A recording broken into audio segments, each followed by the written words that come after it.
ایک فقیر کا واقعہ ہے کہ وہ بازار کے اندر اسے روتا ہوا دیکھا گیا۔ کسی نے اس کے ہاتھ کو پکڑ کر پوچھا، اللہ کے بندے کیوں روتے ہو، کسی نے مارا ہے؟ کہنے لگا، مارا تو کسی نے نہیں، لیکن روتے کیوں ہو؟ کہتا ہے، روتا اس لیے ہوں کہ میں بازار میں آیا، میں نے دیکھا کہ یہاں کے لوگ دنیا میں منہمک ہیں، دل میں ترس آیا ان کی اللہ کے ساتھ صلح کرا دوں۔ میں نے اللہ سے بات کی، اللہ رب العزت نے فرمایا، لاؤ میرے بندوں کو میری چوکھٹ پر، ایک آنسو بہا دے میں سب معاف کر دوں گا۔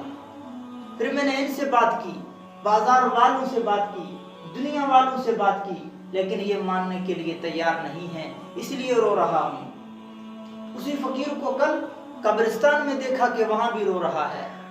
دیکھنے والا حیران ہو گیا کہ یہ کیسا اللہ کا بندہ ہے، یہ بازار میں بھی روتا ہے، قبرستان میں بھی روتا ہے۔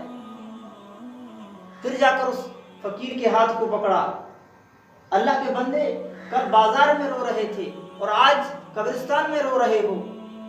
اس نے کہا، معاملہ وہی کل والا ہی ہے، کل میں نے ان کی اللہ سے صلح کرانے کی کوشش کی، دنیا والے نہیں مانے، آج میں ان قبرستان والوں کی اللہ کے ساتھ صلح کرانے کے لیے یہاں آیا ہوں۔ اس آدمی نے تعجب سے پوچھا کہ پھر آج کیا بنا؟ فقیر کہتا ہے، آج قبرستان والے تو مان رہے ہیں لیکن اللہ نہیں۔